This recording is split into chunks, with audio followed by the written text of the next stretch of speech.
we were excited in the fall of 2022 when our daughter Lauren told us that she was expecting our first grandchild. And boy, as you can imagine, we went crazy. It was right around Thanksgiving, and we do Christmas stockings by the fireplace. And my wife immediately got another stocking for the fireplace for our grandson. Before he was even born, he had the fullest stocking on Christmas morning. We were doing the traditional grandparent thing, and we were spoiling him while he was still in utero.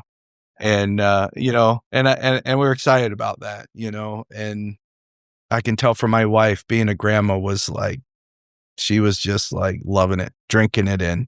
The joy, the happiness, the excitement, it was real. And we were just so excited about seeing him. He was going to be born around May was the due date. So what an exciting thing. And then around March 2023, we get a call from Lauren, and things are starting to be concerning. A little trouble with an ultrasound. Started to get concerned about some things, and then that started just like a downward spiral of bad news after bad news after bad news, and starting to think there's really something drastically wrong with Christopher is his name. And we started praying, asking God for a miracle.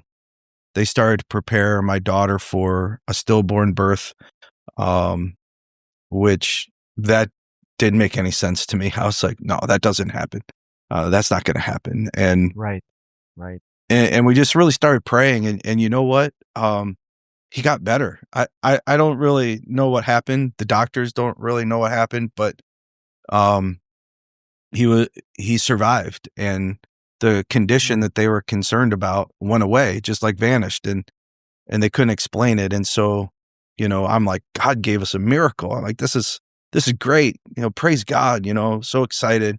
Yep. And then toward the end of May, he was born, and man, he just looked fantastic. He looked perfect. His color was good. He wasn't on, you'd think like if he was really sick, he'd be on all kinds of machines. He was breathing on his own. He was looking great. And I remember I was at a chaplain meeting with the Army, and I'd told the chaplains, they were praying, and one chaplain asked me, how's it going? And I'm like, man, I think God's given us a miracle here. It's fantastic. I really think he may pull out of this. And it was that day that he took a turn for the worse.